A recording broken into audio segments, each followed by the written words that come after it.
Welcome, punters. Victoria Derby, UFC, NBL, Rugby World. How do I put NBL in there? Track from Playmaster. Shear is the widest with Ruben. We've had a little bit of a background change. We've had to cover up someone. The arms are allowed. Great man. They got through legal, but the Great arms. man. Yep. Back and Lay takes over the greatest sprinter of all time. Who could that be? Sam Miller. All right, let's get into it, boys. Group 1 weekend. Never been bigger. The next 8 days, enormous for punters. Huge. This is the best one for me, I'd say. Yeah, big couple of weeks. I know Sammy's very excited, as always. Very excited. Got a bit of a 4-day leave pass, so thank you, What? Sammy, at home. Again? How? No, I don't. I've got to see you Tuesday night. Don't Sammy. joke about that, Sammy. Unbelievable. Right, well, should we get into the big 4 one? Group 1 races. So where do you want to start, Sammy? You want to start in the big one, the Yeah, Derby? go or- Derby. Straight to the Derby, I reckon. Very hard. This Oh, look, it's interesting, I think. polarising with our analysts, I should say. Yeah, they've gone Yeah, a two little bit men. different directions. What do we Yeah, do? you got to start. You got to start at the top, don't you? With the favourite Shadow Hero. So both of our pros, Shane and Dano, are kind of on very different ends of the spectrum here. So we'll start with Shane and Punting Form, going at 2.5% ROI JMax. So not the greatest couple of weeks, but we hope they bounce back this weekend. They're laying Shadow Hero. So Heavily. high confidence laying High confidence the against favourite it. there. I So think that just a query on him staying, I think there's the query. yeah, for they them. think he got a really cruisy run in the spring champion. He certainly did. Yeah, obviously knocking off Castelvecchio, who went on to run really strong in the Cox Plate. Yeah, I don't know if I'd read too much into Castelvecchio not beating him that day. Like, he obviously had the Cox Plate in mind. It was his first go to 2,000, and then obviously his peak run in the other 2,000 metre race. Mm-hmm. But Yeah, so that obviously with Shadow Hero, it's going to probably map somewhere towards the front. Hope they go slow and turn into a bit of a stop-start affair, which, with thought of that, Sammy, probably going forward, do you kind of see the race panning out like that, or it kind of being more of a quicker tempo up front? yeah, no.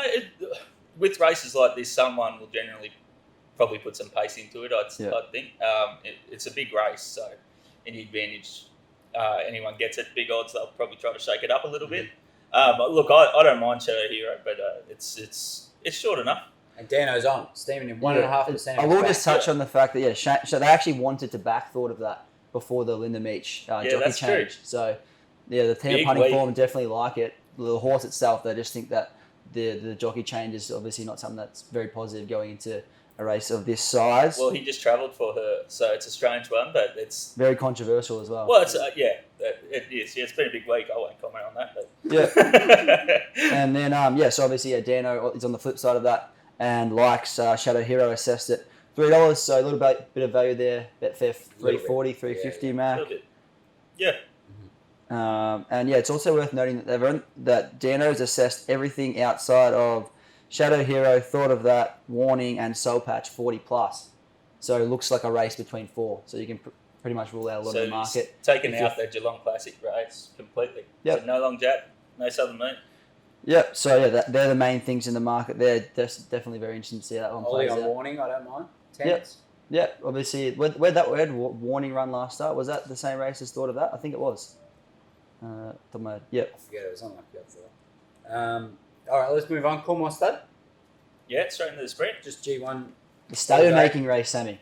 It is. There's a few of them around, but this one certainly is. But it does get won by Philly every now and then. Sunlight last year, yep. Yeah, someone won it. So, it can happen. And there's a fair few fillies in it this year. I think there's probably 4 or 5. So it's changed its complexion a little bit in that way. But yeah, it's an interesting race down the straight.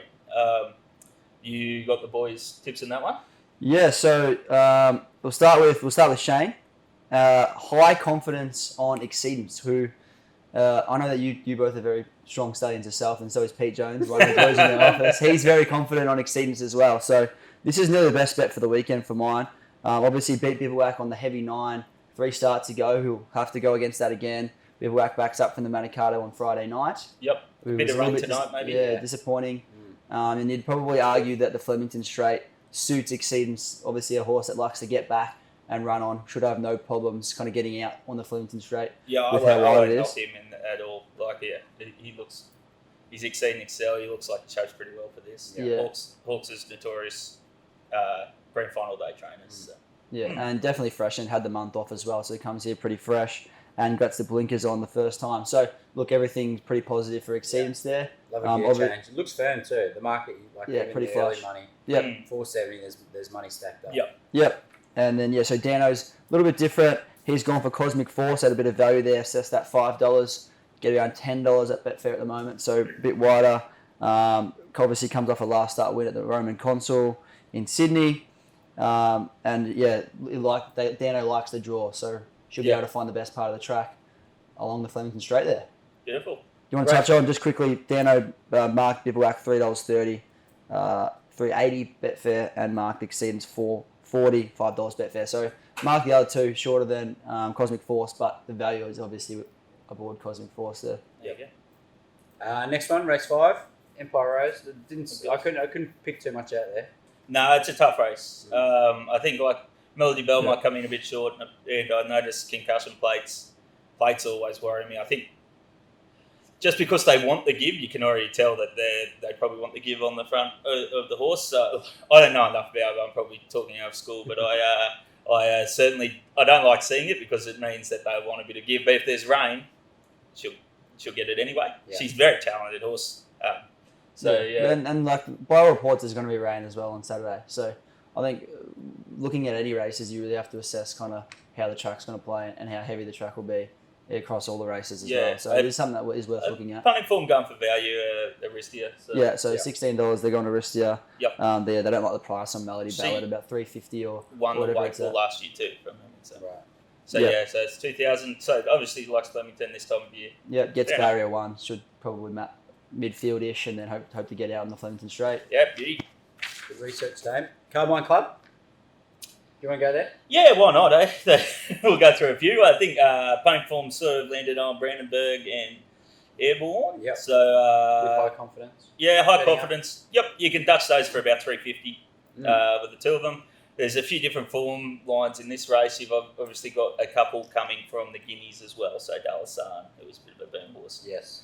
And Groundswell there. So so it's an interesting race. It's one that I'm a bit wary of, but like these guys, I don't mind the shape of that Dutch bet. So beautiful. Yeah, he loves the Dutch sugar. What price Betfair on both of those? 11s and 570. Yeah, so nice little Dutch bet. What do you get around there? Like $3.50. $3.50, $4. $3.50. Not bad. Third-party tool Dutching strategy. Good size. Yeah. There's a lot of Bet Angel do it straight for you. Yeah. Wakeful, very topical on the Betfair Hub. Yep, Dame? Very much so. So, where to start with this race? Let's start with the favourite Flit. So, before we get into Shane and Dano, there's 4 of our bookies bag, which is our lay competition that runs across the weekend. 4 of our on-course bookies are laying the $2.50 shot Flit, which is quite alarming. Obviously, steps up from the 1,000 guineas semi to the 2,000. So she gets a penalty for that. Yeah, 3 kilos as well. Yeah, that's right. So set weights usually better if you're class. You'll get the penalty and she'll take the 3. She should. She's class above this lot, so it seems fair. But yeah, so Punting Form betting around that. They're also betting around Vegas Jewel, who's on the second line of betting, and going even wider and going for Miami Bound, so medium confidence there. Obviously comes off a strong run against Thought of That, that form lines will yet to determine how strong it is, but it looks pretty good, and the Punting Form benchmarks looks quite strong there.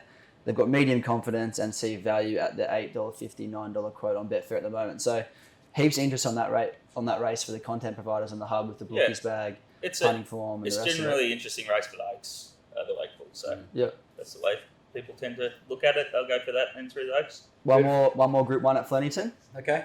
Kennedy Cantelar, or is that how you say it? My pronunciation's shocking at times. Anyway, last one, $7 a field, so it looks an absolute raffle. Yeah. I will touch on the fact that the average price of the winner in the last 4 years has been $12. So for people looking to snipe some kind of value, this might be a race. Yep. And place getters $20. So yeah, it looks a complete raffle. Good luck to anyone finding a winner there. Bookies got smashed late last week. Races 9 and 10 at the Valley. So potentially some bigger odds and they might have a better result. Yeah. What a good Betfair live graph on the winner Lee Grosso on the Cox Plate last week. Unbelievable. Yeah, hopefully you can find it as our editor-in-chief. We'll copy-paste insert. The franchise has got it bookmarked somewhere, so the franchise will be looking towards it. She is very, very good. But yeah, smashed in $4 into about $2.40 at BSP all the money came for it late. One of the strongest moves I've seen in a Unbelievable. while. I've never seen a Group 1 with that much money, 290s into 250s. Like, to crunch a price like that. I think Winks might have been against Hartnell, but maybe not to that At those extent. odds? She moved on the day heaps, I think. Yeah. Well, this thing won like Winks, so Yeah. when they know. Yeah, so Betfair Live obviously one of our favourite tools. Always on there. I know J-Mac's always looking. Always looking at his phone too. But yeah, we move on. And Golden Eagle semi. The Eagle, yeah. A little made-up race there. Sounds like you back in the day. First running of the Golden Eagle. Now I've got to worry about Sydney on Derby Day. But anyway, it's an absolute cracker though, so fair play to them. It's a ripper. So it's hard race. So very topical though. The favourite. Yeah, she's short. KD Queen, yep. Yeah, real short. Like, there's about 5 in it where you can make an argument for all of them. Like Colding, out of the Epsom, beat the Tiakau Shark, runs third, and the Cox played. Neville hasn't put a foot wrong. They're brutal second, Classic Legend second. Both good runs. So you're getting this 5, 6, 7, 10s for all those. Yeah. Look, to me, it looks too hard. I'll probably go wide. Yeah. Something big odds. Oh yeah, Sunlight and the European, like they're both up to around 30s. Sunlight, obviously, she's stepping out to 1500. Yeah, a lot of them are. Yeah, it's an interesting one like that, isn't it? Like a lot of sprinters stepping up to that middle day. Well, people have just put a mark through it straight away. Yeah. So I would have probably had her like 19s. Yeah. Maybe 15s even. So. I think that's why our KD Queen's come up so short because most people think that she's better suited to that 1500 metres. Well, yeah, she's Group 1 winner over 2000. Yeah. Yeah, so there'll be a lot of people talking about the run in the Everest, but I think better suited to this distance. And I think Punting Form agree with that. They've got medium confidence on her. She looks to be pretty well found in the market, which is what Dan O thinks at that $3.60 mark. Yep. But, I mean, for mine, I think she wins. So if you do get a price out past that $4 mark, they think it's a bet, and I think it's probably the best horse in the race too. J-Mac on board. Yep. You're on board? The real J-Mac. Yeah. Very good. Anything else that you boys have picked out? Any other betting for the weekend? No, that'll pull me up, I think. Plenty there. There's plenty there. Enjoy it. It's a great day. I'll enjoy it. I'm very bullish on Matt Tort to have the best Movember Mo come month's time. We'll see him up next. We've got Tort up next. That's it for me. Very good. Thank you, boys. Thanks, mate. All right, here we go, punters. Very special guests, 2 of them, in fact. Mr. Matthew Tort talking rugby league. Rugby. Yeah, no. Gee whiz. That is a cardinal sin. Special Kiwi. Whoopsie.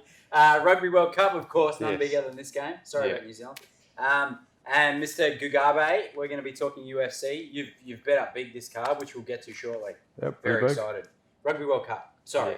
Yeah, Rugby Union World Cup. Yes, here we are. So the final, South Africa taking on England. England couldn't have played any better last weekend. They were amazing.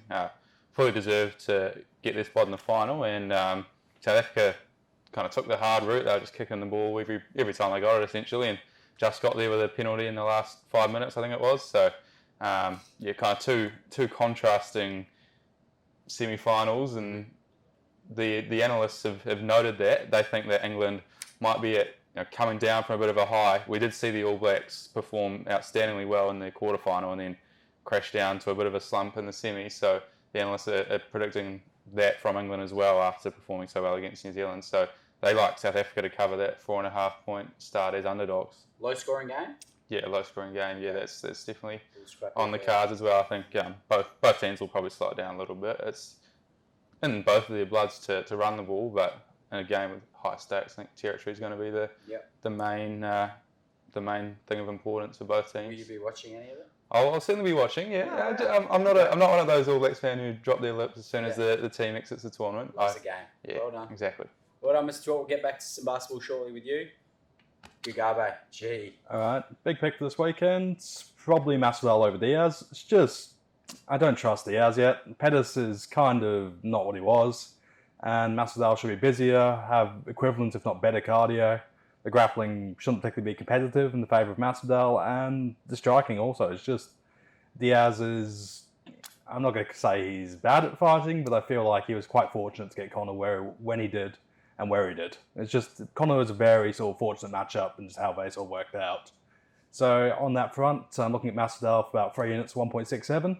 I think you probably get actually closing price for Masvidal might settle around $1.75-ish, but just see how the lines play out. There's actually been a bounce back because it was wandering up a bit, but yeah, again, like Diaz has a lot of brand recognition, and in a market that is sort of small and relatively inefficient as UFC, brand recognition is king. Will you play it all live, Liam? You suggesting that Nate might be able to steal around if it does go the distance? Will you get involved at all there? I think that Diaz's win path is a very tight split decision sort of deal where just like he barely ekes stuff, but I think Masvidal should just really dominate him. First round KO wouldn't shock me, but honestly, I feel like Masvidal should beat him pillar to post. There you go. Masvidal wins. Last time you suggested that, it was a 5-unit bang, and he smashed Ben Askren. Yep, good times. But again, that result was pretty whatever. I'm not going to pretend that a 5-second flying knee is conclusive. We'll take it. Hey, Yeah. And 2 other tips, because you've got a whole card there. I've never seen you be so detailed with your generous UFC previews on the Betfair Hub. Plenty on there. Thank you. Plenty.